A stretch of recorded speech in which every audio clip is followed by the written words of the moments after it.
Celularve, bile po më tregonin për shumë për një zyrtare që temi oficerët e BK-s ato po gjësi që vëtja këshin marë thuajse rrëmbimti nga dora celularin. Pra le temi për zyrtarët, politikanët e tjerë.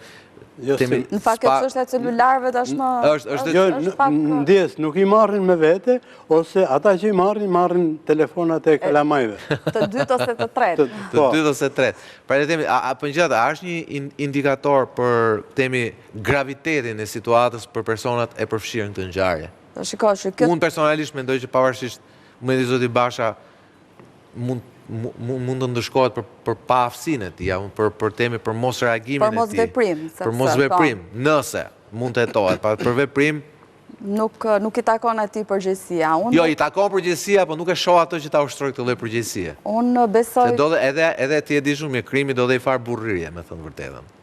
Që Zoti Bashi ka munguar dhe në politik, po. Pak më përpara, po thoya diçka edhe në mbështetje të avokatit, në fakt, për çështjen e provave. Dhe prandaj edhe shoh edhe faktin që është thirrur sot Lulzim Basha si një mundësi që SPAK-u tashmë mund të ketë prova të reja. Nisur kjo edhe nga një deklaratë e Dumanit, ka qenë një takim informal me gazetarët në fakt, pak ditë pasi gjykata e lartë vendosi që urdhëroi që çështja të merret në hetim nga SPAK. Dhe tha që ne do veprojmë në momenti që të kemi prova, pasi të kemi prova, do fillojmë të thrasim dëshmitarët dhe persona që mund të kenë ndjenjë. Kështu ka thënë tekstualisht? Tekstualisht ka thënë kështu. Pasi të kemi prova, do thrasim dëshmitarët. Dhe pasi të tërheqim dosjen nga Prokuria e Tiranës, sepse ishte në atë kohë ndodhej në Prokurinë e Tiranës, do fillojmë të thrasim dëshmitarët dhe në fakt kështu ndodhi, sepse filluan të thriteshin me radhë, fillimisht ish drejtori i përgjithshëm i policisë, më pas ish zëvendës drejtori i përgjithshëm i policisë, pra Burgaj dhe Kuliçaj, u thirr dhe Andrea Prenti. Që gjoja u thirr formalisht për një test tjetër, por ndërkohë duket që ai duhet të jetë pyetur për këtë çështje. Tashmë është thirrur Basha, radha është e Berishës, paktën në mënyrë siç i kanë denoncuar edhe familjarët e Alex Nikës, por edhe vetë strukturat e Partisë Socialiste që patën depozituar 2 kallëzime në vitin 2023 që u pushuan më pas nga SPAK-u.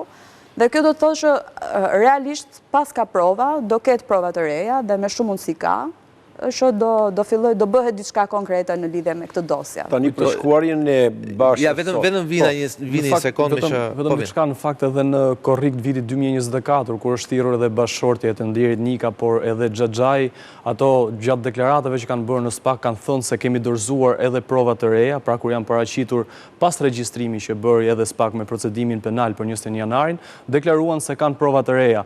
Mbase mund të jetë audiopërgjimi, mbase mund të jetë prova të reja që ata kanë mundur të sigurojnë, por deklaratat e tyre kanë qenë si të bashkëshortes, por edhe të Xhaxhai që kemi dorëzuar prova të reja për të ardhur në ndihmë dhe hetimin të SPAK. Dhe këto hyn ti avokat loj.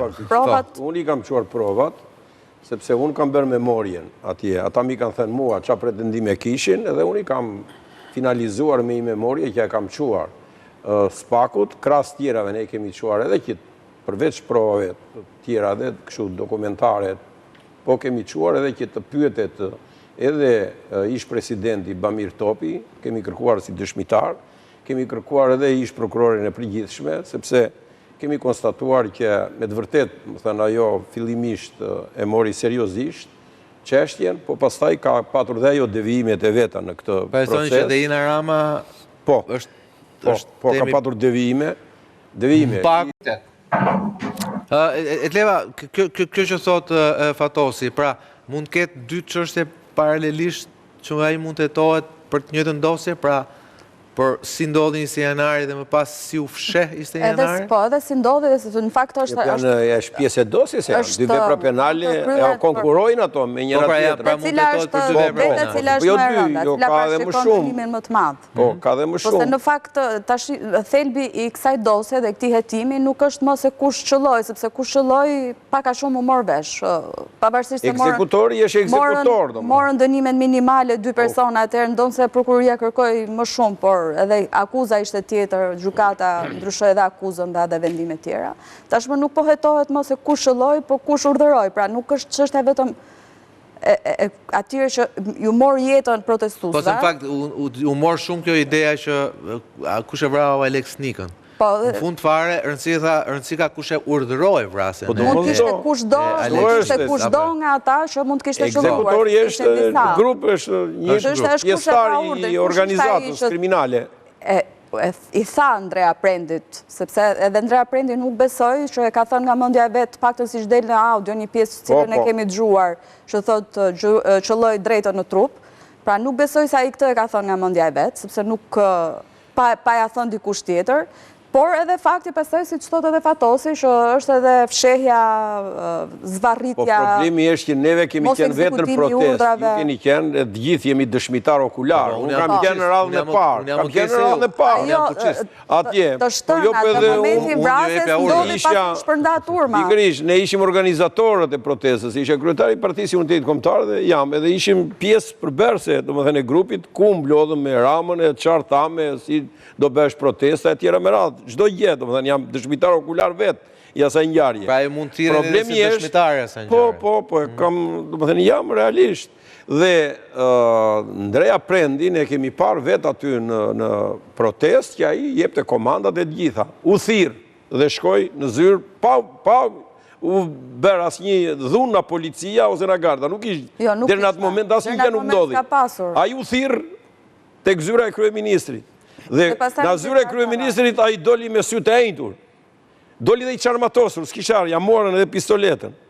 Tek zyra e kryeministrit ai u godit. Andrea Prendi ka rezistuar fillimisht ndaj urdhrit për Po, ka rezistuar dhe ka ngrënë grushtin.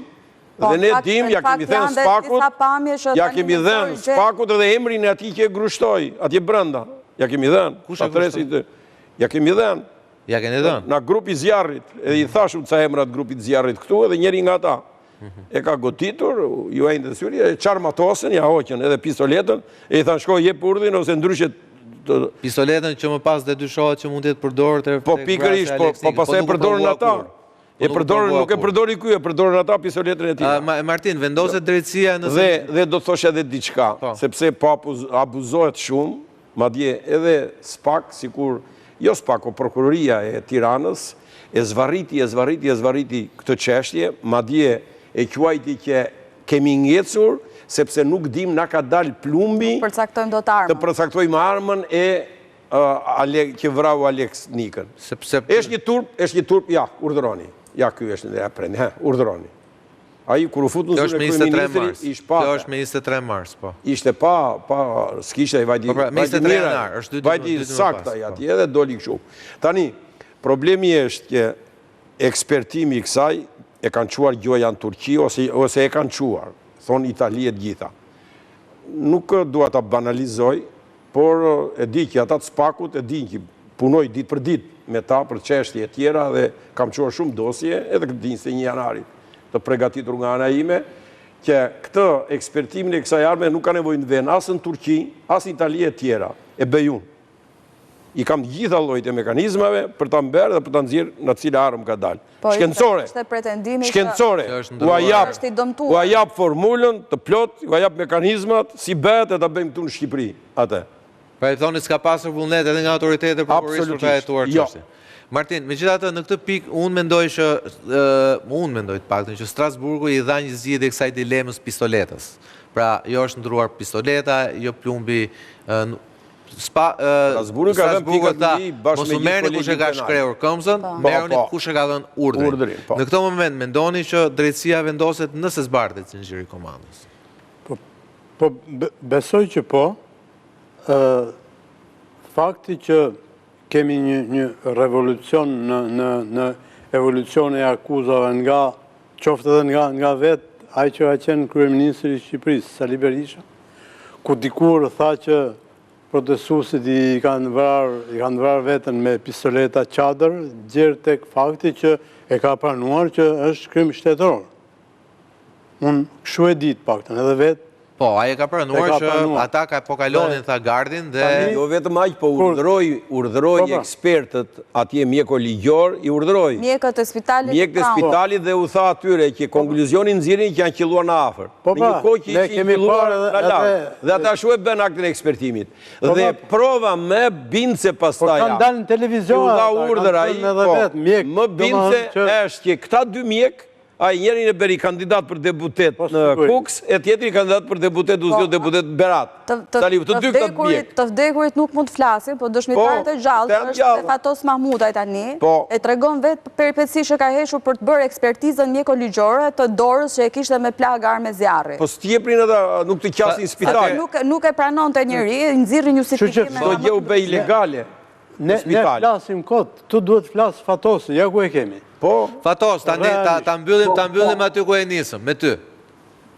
Po pra, nëse... Kam edhe është dhe një... Ja, një sekund, Fatos. Një fjalë vetëm. Fatos, vetëm një sekund, vetëm një fjali nga Bishir. Si Fatosi, që u plagos atje, është edhe që mori plumë, do më thënë, e mori në zemër, faktikisht, e në zemër ja drejtuan plumbin, Sokrat Godo, dhe ky faktikisht është pjesë e kallëzimit në 4, e kam dhe këte, unë jam avokat edhe i këti që kemi bërë kallëzim edhe në emrin e Sokratit, por Sokrati në moment, do më thënë që i plumbi i vajti, edhe kemi bërë dhe lidhjen që pse u shinjestrua me qëllim ky, ishte oficer policie ky në Berat, atje, edhe në momentin, do më thënë, që ata e qëlluan për në zemër, njeri nga protestusi ratifikte dhe ky u këthyet të jep të shishen e ujë, se kështë shishen e ujë ndorë, edhe mori plumbi këtu e shpëtoj. Po pse doni të shtini këti? E shinjestruan, kikur unis nga Berati, kikur unis nga Berati aji, nga Berati, kryetari shikut Beratit, ishe vllai Ndreja Prendit. Dhe aji tha, në Berata më aktivi që i udhejt grupin e Beratit e tjera, është Sokrat Godo, tha. Edhe me fotografie, me gjitha ja dërguan, edhe Sokrati u shinjestruan. Okej, atëherë, Fatos, ta mbyllim me ty. Vetëm dy fjali nuk do t'ju mbaj gjatë, desha që të thoja vetëm diçka. Kemi parasysh momentin tim të plagosjes në spital, unë isha tek dyshit tek Nën Tereza, do më thëmë pasi shkova pas televizionit, dhe desha të thoja që janë dy detaje të cilat unë i kuptova vetëm ditën e nesërme. Numër 1 ishte grafia e dorës time të plagosur, më dhanë grafinë e një dore tjetër të dikuj tjetër, për të më bindur dhe mua të më thoshin që nuk ka asnjë lloj dëmtimi nga plumbi dhe thjesht ke një gërvishje sipërfaqësore, që nuk e ka pas grafia, dhe ishte numër 1. Dhe numër 2, ajo çfarë ishte më skandalozja, ishte që duke menduar, pra u mendoja se mjek po përpiqeshin për shëndetin tim, pra ata pak mjek dhe punonjësit e mjekësisë, le të themi, se ishin mjek dhe infermier, por realisht ata po më fshinin, më transferonin nga një dhomë në tjetër, po më fshinin nga grupi i prokurorëve që kishin ardhur të mbledhur dëshmi tek plagosja. Pra ju po thoni që grupi i mjekëve tentoi t'ju fshite ju që ju mos dëshmoni tek prokurori? Më fshehu. Më ka mbajtur gati 3 orë, më fshite, më kalonin nga një dhomë në tjetër. Dhe unë po mendoja se po përkujdeseshin për mua dhe nuk e dija, domethënë derisa u përballa me njërin nga prokurorët, u përballa në korridor. Pra dhe tha kam 3 orë dhe unë kam 3 orë që po më zhvendosin në një dhomë në tjetër, po kuptoj pse.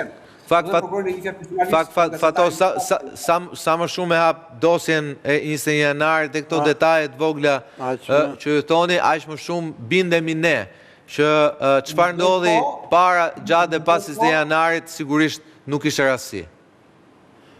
Ndërkohë, nëse më lejon dhe një detaj tjetër, pas 2 ditësh doja që të bëja ekspertizën, pra me çfarë isha goditur në mjekësinë ligjore. Dhe mjekët ligjor nuk donin të më prisnin. Pra ai Besim Ymaj quhej ai mjeku ligjor një tropojan atëherë që ishin një nga ato zgjatimet e Berishës, në mjekësinë ligjore. Drejtori, nuk donin të më prisnin fare që të vija për të bërë ekspertizën. U desh të ndërhyja nga njëri tek tjetri dhe në zyrën e tij kam marrë zëvendës prokurorin e Tiranës në telefon, e kam hapur me zë të lartë, ju apo që i themi neve, pra kam hapur me zë të lartë telefonin dhe i kam thënë, atëherë do ta bëjmë kështu me kanun, nuk po të pres në besë, ta dëgjosh çfarë do të them prokurori. Tash zoti prokuror nuk do që të marrë të më pranoj për të bërë ekspertizën. Dhe tha, dil që andej, hec në zyrën time bëj kallëzim penal. Në atë moment gjetën një mjek ligjor, sollën një mjek ligjor, më tha nuk ka zore për të matur gjatësinë e plagës, se nxora unë nga çanta një vizore dhe adhash. Më tha nuk kam aparat fotografik, i thash kam unë aparat fotografik digital, e bëjmë foton dhe e shkarkoj direkt në kompjuterin tënd. Pra gjithçka çfarë deshi ai bëra me mjetet e mia, e shkarkova e lash në kompjuterin e tij. Dhe me që më kanë thënë se nuk kam dieni për të dhe nuk dua që të dalë, domethënë të them, ekspertiza ime më thanë që nuk gjendet fare në dosjen e 21 janarit. Po gjithsesi kam një ekspertizë belge, kam bërë këtu në Belgjik me të gjitha. Okej, dhe sigurisht Dhe paradoksi i saj është që... Një mjek që ka qenë atje, do më thënë, mund t'ja them dhe emrin. Jo, mos e thuaj se...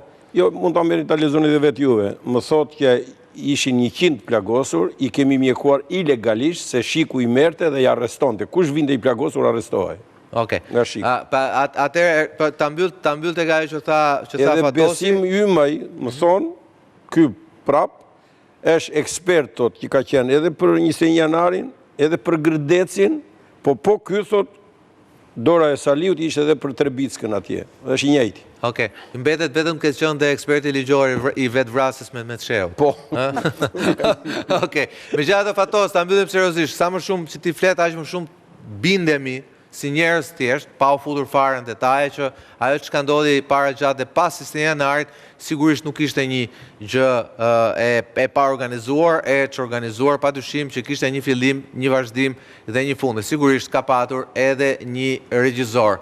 Dhe pa dyshim, ne gjithë jemi të bindur për këtë, Spaku nga ana njerëzore, edhe prokurorët e Spakut duhet ta kenë këtë bindje, shikojmë nëse kjo